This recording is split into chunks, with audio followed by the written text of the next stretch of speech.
another one that just rolled in. It's a 91 GTI 8-valve. The GTIs were always iconic, from the Mark 1s, Mark 2s, up to the Mark 4s, Mark 6s. They're a great car, and they're so much fun. This one just came in. I actually owned this car 3 years ago. And it's a great car to refresh, to bring it back to its roots.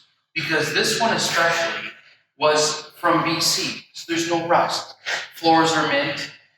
The only thing with this car when it came back is the young guy that had it dented the front fender, and he's got this beautiful green one on there. But we're going to refresh it. We're going to bring it back to its former glory. We're going to do something with the motor too. We're actually thinking of putting a G60 1.8 supercharged out of a 91 Corrado in here. As well, freshen up the suspension with some Coney coilovers and some ABS wheels. Other iconic cars to look out for are the Volkswagen Corrados. They're climbing up in value, as well as the Scirocco's. Mark 1 Rabbit GTIs, if you can still find them, try to get your hands on them.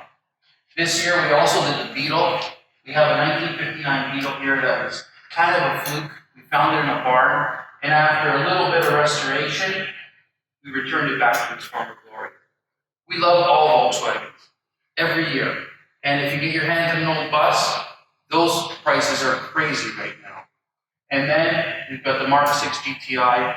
There's endless things you can do with performance. This one here, all HPA performance parts in it, from turbo, intercooler, exhaust, and programming.